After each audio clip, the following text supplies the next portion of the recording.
be here now. Just be here now. Hello, and welcome back, friends, to the Creativity, Spirituality, and Making a Buck podcast with David Nichtern on the Be Here Now network. And if you're not coming back and it's your first time, welcome as well. My name is Michael Kammers. I'm David's student, co-producer, and sometimes I'm going to go with the term podkick. So welcome, everyone, and welcome, David. You may have just entered the zeitgeist with that one. Oh, no. Yeah, you might need a little drum kit, though, maybe a tabla or something like that. Ooh, yeah, okay. I'll ride shotgun with some percussion. Yeah, we should get a little Indian-y kind of tabla or some kind of mardangam or something. You can go gadungum, so if we say something funny, I'll put God's forbid, Put that in the show notes for next one. Tune back in. Yeah. So, we decided, even though we love to ramble and, start from a place and go to another place through a third place that we didn't even know existed and get to a fourth place that seems kind of like where we meant to get to the whole time. This time, we're talking about a really strong aspect of what everybody calls mindfulness meditation practice. So popular. So much in the zeitgeist in the West now, everywhere. Everybody is doing, it's like, remember that song, Do the Macarena, and everybody's doing the Macarena?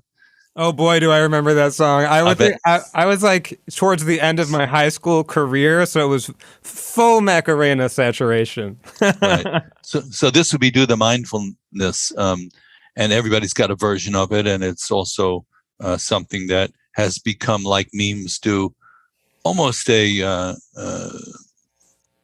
not a caricature of itself, but it's almost an echo of itself. It's everywhere, and then it's echoing and mirroring back. But we know, we feel, Michael, at Dharma Moon, and we both are involved with presenting mindfulness practice to others as something we feel is worthwhile. A basic meditation practice like that has been very worthwhile for us. And so we are not only recommending it, but helping other people to get their, orientation towards it going and to develop some kind of steady practice. So in that regard, we're joining the larger group of people thinking it might have some efficacy for society and for the culture. And one of the characteristics that is consistently mentioned as a benefit of mindfulness practice is resilience, or sometimes resiliency. I've heard it said that way. Not sure if that's even a word, ladies and gentlemen. We have to check that out. But resilience is for sure a word. And we thought we'd explore that together in this episode. What is resilience? What is the theory of it? What's the actual experience of it like? And what's the benefit of it? So we're going to be disciplined in this episode. Michael, do you think we can do it? Stay on topic, stay on target? If we wander, we can recollect in return. And in doing so, we may cultivate some resilience along the way. Ourselves, right here in this very podcast with my pod kick. Hey, zeitgeist. The Podmeister and the pod kick. We could go on the road. And I think it should be a third person on the drums somehow. Yeah, and that's all they do during the whole time. So resilience, as we wandered, and now we're coming back. Right? We talked about going on the road, and now we're coming back to the topic. So resilience is that part of mindfulness practice where you develop the strength, the muscle. It's like training a muscle. It's very similar to that if people have done physical training. Like if you're learning tennis, you train the muscles to move in a certain way together towards a certain, in a certain sequence, and they become stronger, literally stronger. Stronger usually means more, they can process more energy, they can return to that pattern more easily. So resilience has the quality of strength and also burning in a pattern that you can more easily return to. And that pattern is paying attention to what's going on in the moment. And it is a game changer. Yes, it is. I think, if we're mindful in a way, we're being with our experience as it arises too. So like in cultivating that resilience, you're kind of almost less likely to get knocked down, but like what happens when you stub your toe? Okay, perfect example. Everybody's had that happen. Where does your mindfulness go? Well, where was it before you stub your toe? Where was it during the stubbing of the toe? And where is it right after? Where is your attention? That's a really good example. Well, let's these days, as somebody who is endeavoring to be a mindfulness practitioner and is on a podcast about one, so I hope I'm doing okay. Yeah, so you better. Your mind has wandered. Your attention is somewhere else, right? So you're in that foggy fog bank of the mind, thinking about the past or the future, or your mind and body aren't synchronized because of that, right? And then you stub your toe. Boom. Right? Like, I'm just seeing like, you see stars, it's like the old Batman TV show when somebody would get punched, thwap, and like, you're kind of not there for a second. It's almost like when the meditation bell rings and you wake up. Yeah. And now, as a practitioner, I say something kind of like, once I stop cursing or whatever, which I don't curse as long now, but I'll say, thank you for this opportunity reminding me to come back. Michael, you're hitting the table. Are you aware of that? Oh, sorry. Yeah, I'm getting animated. Yeah. And it's creating an unmindful thud on our audio track. Thank you for this reminder. Gah, you. I've had some of my best ideas when I let my mind wander. I even wrote a movie. I had an idea for a song. I thought up the idea of a personal computer. So how would you answer that if somebody said, why such an anal fixation on being present? What's the big deal? Well, I think there may be a sort of misinterpretation there of it being an anal fixation that's quite so intense, right? We're not too tight. We're not too loose, right? It's a middle way practice. But along with the practice is emphasizing coming back to the breath, coming back to the present. Why? What is such a, why can't you just wander, come back, and, as the natural rhythm of it occurs? Why deliberately and intentionally cultivate resilience? Because it has implications of liberation, liberatory with mind, body, and energy. I'm going to make a big claim, right? If we're talking about Buddha Dharma, and that's where our experience is, And if you want to daydream, if you want to be imaginative and think about things, great. You can do that with intention. And I hate to tell you, even if you're a mindfulness practitioner, your mind is still going to wander. It's the nature of mind to think. But we notice when we've wandered, and that is a big difference as opposed to like, somebody cutting you off in traffic and waking up 3 days later. Well, that leads to one very interesting conclusion is when we're lost in thought or distracted, we do stub our toe and we do have car accidents. Not to be all like, judgmental about it or anything like that. But when I asked you, where was your mind right before you stubbed your toe? The odds are, I think in our experience, that your mind was not tuned into the experience, the physical, or as you said, synchronizing mind and body at that moment were unsynchronized. And then when you stub your toe, that is almost a really interesting moment of kind of pure colliding of mind and body. Because they weren't synchronized, they crashed together like a big wave on a beach. And then right after, where is your mind usually when you've had the experience of stubbing your toe? What where is your mind right after you have that experience? If you're Michael Kammers. There's a flash of pain. Then Michael Kammers kind of disappears a little bit. Then there's the relationship with the reaction in this sort of chain of reaction. I'm experiencing my reaction more than the actual experience. So I can speak for me. My first thought would often be, I'm not trying to categorize it as like imminently or unflinchingly, who can I blame for this? Who left the... I live by myself. There's nobody to blame anymore. oh, wait a minute. A lot of the time I live by myself. Yeah. Irrelevant. Yeah, true. There was still a carpenter. There was still a house cleaner. There was still, a show you watched on television that had you thinking too much. There was still, compelling piece of music that drew you to it. Anybody but me,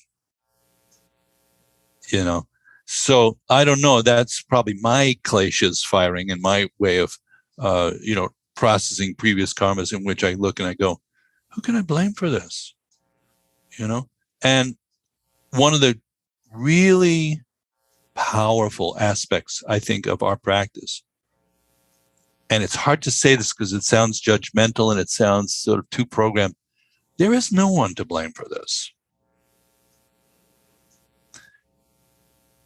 Or if you need to blame somebody, you could start with what you think of as oneself. Drive all blames into one, that Lojong slogan.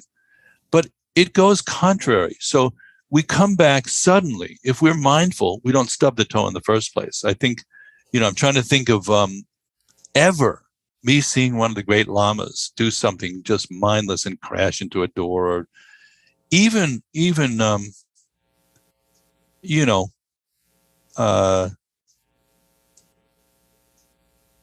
very free movement, at the body level. It never, in my experience of what I would consider to be the highly realized people that we seek to emulate, and it's good if you have people like that, and if you can appreciate their good qualities and appreciate the fact that they've cultivated them to the extent where you actually want to emulate somebody. And also if you appreciate the fact that it's not a miracle or a magic act, but it's something you yourself could cultivate, and it's just a passing of the baton from one being to another. If you can see all those characteristics clearly, there is a texture, a field generated by true resilient mindfulness field in which things are better synchronized. And, going with that, there's a flavor of slowing down somewhat. There's not a speedy quality. I would say all the great teachers I've ever seen, that's a unifying theme. They're not speedy. We get speedy and we get anxious and our thoughts race ahead of us. It's almost a sign of accomplishment that somebody's operating at a kind of very grounded pace, even though they may accomplish and even multitask. So I'm thinking of Dilgo Khyentse Rinpoche, one of the great lamas of the 20th century. So many roads lead back to him, including our path, Trungpa Rinpoche, many other teachers, many other students over the years. Never rushed. However, we remember times when he would be sitting on his bed. He was huge. He was 6'7". He'd be sitting on the bed, and people would come in and visit there, and maybe he's having some dialogue with them. Maybe they're asking a Dharma question or a life question, and at the same time, he's doing a sadhana practice and doing the mantras, and those things are in a parallel field. But there's no speed. It's and then you realize, we have talked about this before, about the young kid I saw on a TV show, that a prodigy, a composer prodigy. And, there's lots of musician prodigies. That's pretty common, but composer prodigies are rarer. But this kid, when he was 2, he started writing little squiggles on a napkin, and they realized his mom was a musician. They realized it was notes. By the time he was 8, well, let's say by the time he was 5, he could memorize music and hear music in his head, an entire symphony, hear the whole thing. And by the time he's 8 or 10, he could hear 4 symphonies in his head at once. Now, you and I go, oh my God. And maybe we can hear a piece of music in our head and, oh, okay, the bass is playing this and the trombone's playing that. You hear the elements of it. And maybe when we listen to music, our ear is trained in a way that somebody else's isn't. You hear the detail of it. And so maybe we haven't explored the full range of what is possible in the realms of the sense memories. But at the same time, there's no speed. When somebody's having that depth of sense perceptions, like, for example, Trungpa Rinpoche very clearly could assimilate visual data at a level I've never seen before or since. 6 people would come into a room for a refuge vow. He would just have a 4-minute meeting with them, and then they'd leave. He'd say, oh, did you notice the necklace on that person, or the hairstyle on this one, or the tortoiseshell glasses?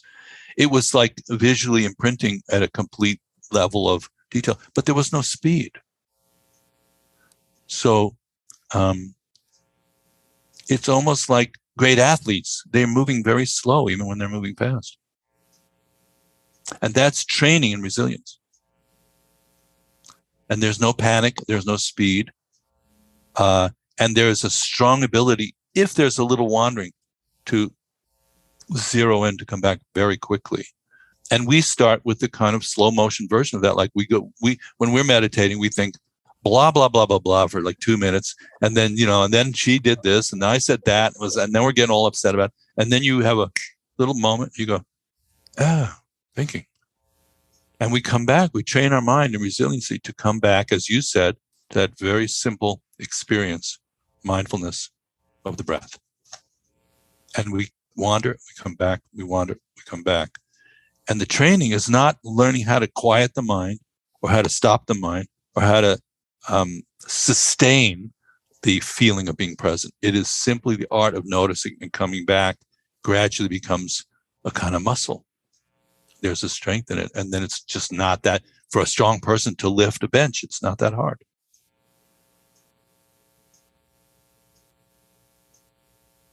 It's really amazing how the training on the cushion, the cushion is our gym or our dojo or however you want to frame it.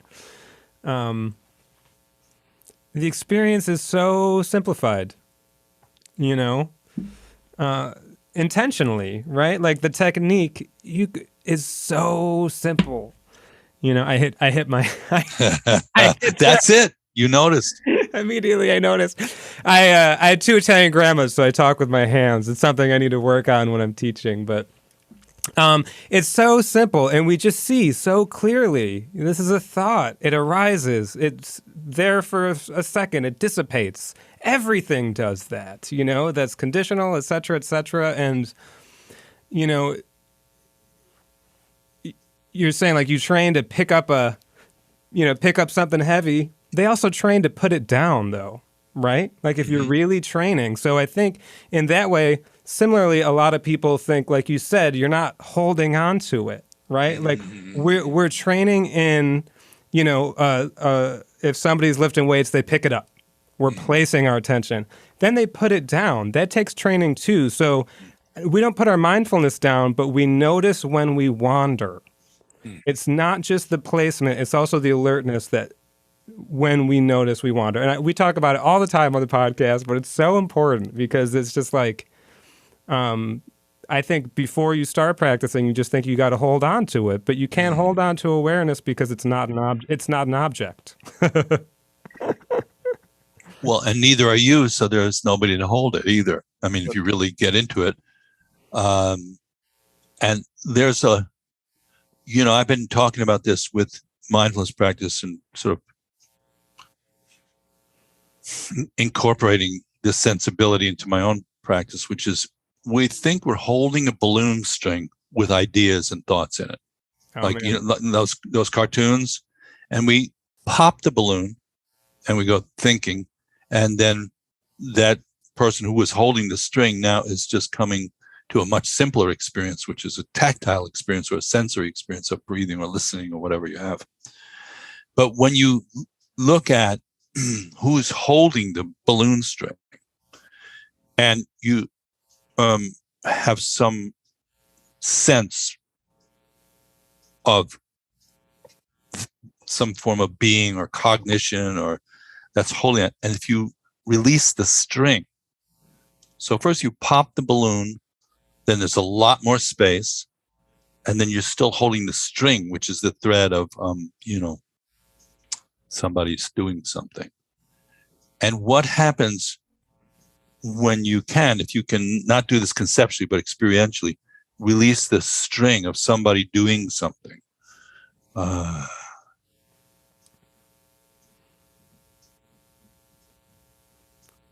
think the way that relates to resilience, like earlier I said it had implications, liberatory implications, right? And that's a profound word on the relative plane in a lot of ways. But we think that like plate spinners, like we got to keep the plate spinning constantly. And it's like that speediness, right? Like if I don't stop, everything's going to fall apart. And then you let go of the string of the balloon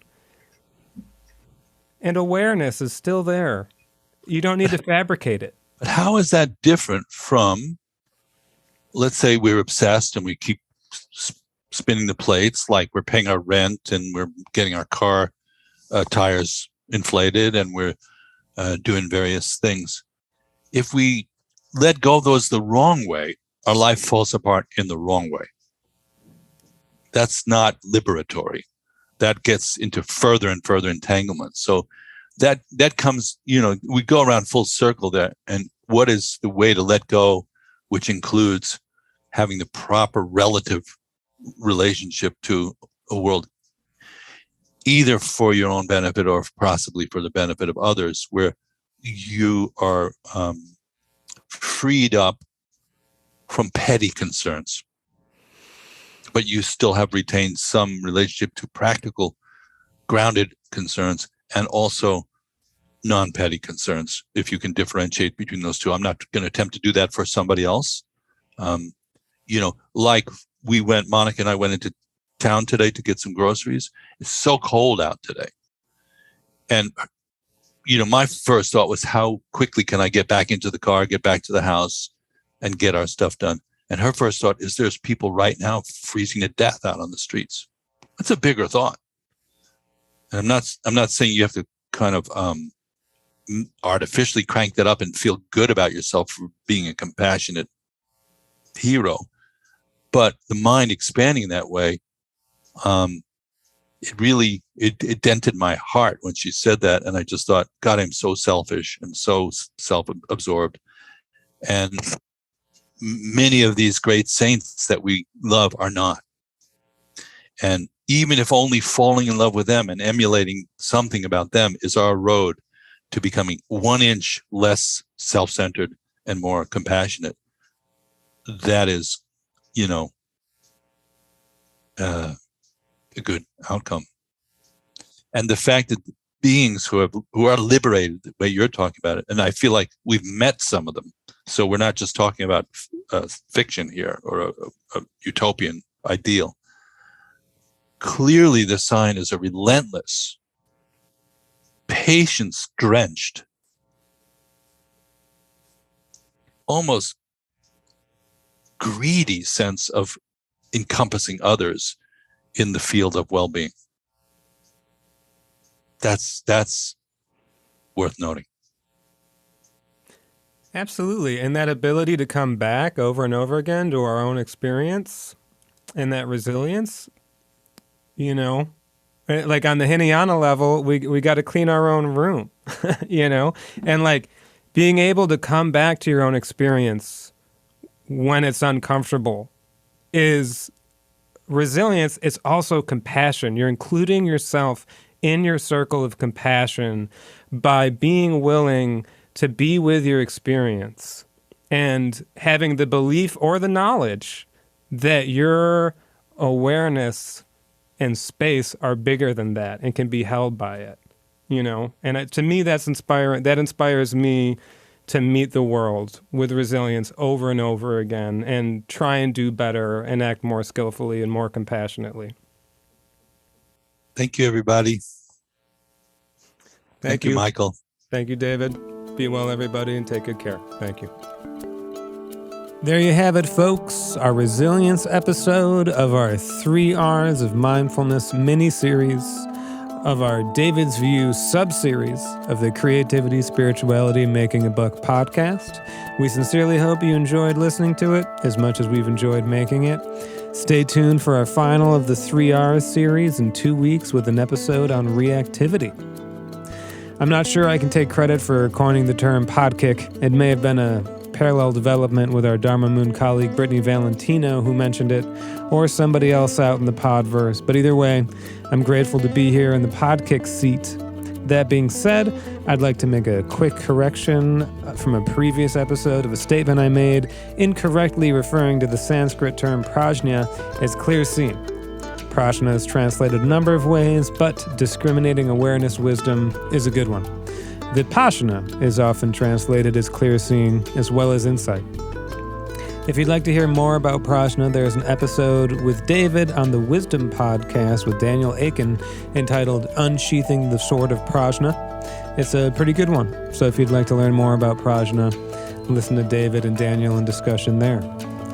If you enjoy the podcast, we encourage you to like it and share and leave a positive review for us on whatever platforms you share and like things on. We'd really appreciate it. It would help us get the word out about the podcast. If you'd like to hear more podcasts, please head to BeHereNowNetwork.com/David. Be Here Now has an ever-expanding library of some of our greatest teachers sharing timeless wisdom for the current moment, and we encourage you to head over there to check out more. Also, if you'd like to connect with David and our community at Dharma Moon, please head over to dharmamoon.com where you can see our listings of upcoming programming. We have a mindfulness meditation teacher training about to start, an ongoing Foundations of Mindfulness program for beginners and even advanced people if you'd like to reconnect with the practice, a monthly community meditation gathering, and lots of great webinars with special guests coming up. We'd like to thank Corey, JR, and Sarah, and everyone at the Be Here Now Network for their hard work and commitment. And so, until next time, we wish you a fond farewell. May you be safe, healthy, happy, and at ease. All the best.